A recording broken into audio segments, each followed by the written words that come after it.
The Early Church by Donald Norbie, Chapter 5. Let us make us a name. In the days shortly after the flood, some thousands of years before Christ was born, the interesting events of Genesis 11 verses 1 to 9 took place. It is the familiar story of the Tower of Babel. These were the thoughts of the natural heart in that day. And they said, Go to, let us build us a city in a tower, whose top may reach unto heaven, and let us make us a name, lest we be scattered upon the face of the whole earth. Genesis 11 verse 4. Their aspirations are most interesting and instructive because they have characterized the human heart in every generation. First, they desired the security and unity which the external organization of a city would give them. Secondly, they desired a magnificent, tall monument, possibly to be used for religious purposes, erected to their honor and glory. Security and glory for self, this is the longing of the natural heart. It is well put by Kiel and Delitzsch in their commentary, page 173.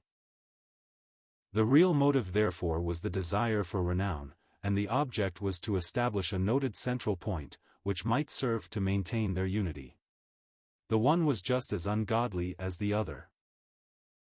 Pride is a fearful evil, but their centralizing desire was wicked too.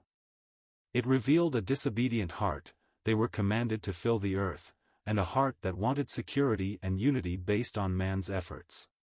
True security is to trust the living God, true unity is maintained by an inward, spiritual kinship, which only God can produce. God determined to confound man's grandiose ideas then, and he has repeatedly done so since. Witness the rise and fall of great empires and nations. Unfortunately, this same natural heart is still in the bosom of the believer and makes its voice heard. It is tragic that so often this seducing voice is heeded. It had been God's will that his people Israel should live together in a loose tribal organization with their real unity resulting from their common worship of Jehovah. He would rule over them, instructing and exhorting the people through his servants, the judges and prophets.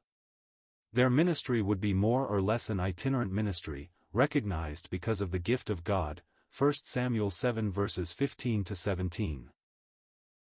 Yet to the natural mind this all seemed very weak and ineffective. They had no closely knit, highly organized government, they had no king to look to as head. True, Jehovah was their king, Zephaniah 3 verse 15, yet they longed for a visible head. The unseen, spiritual realities never satisfy the natural heart. Make us a king to judge us like all the nations, 1 Samuel 8 verse 5. Their pattern was the world and not the word.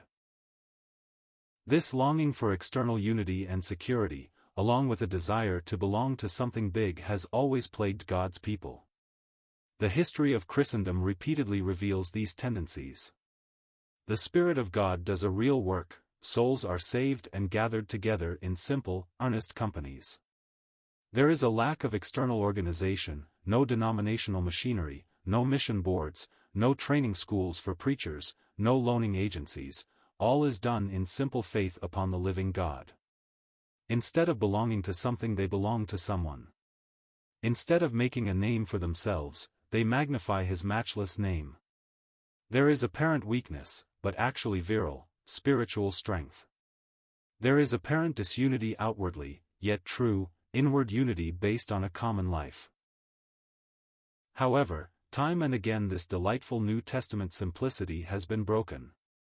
Churches are organized into associations and denominations. Mission boards are set up to pass on candidates, to organize their support and to gain government recognition. Churches become large and elaborate. Common laymen dare not address such clergy are elevated who do all the preaching and take the leadership.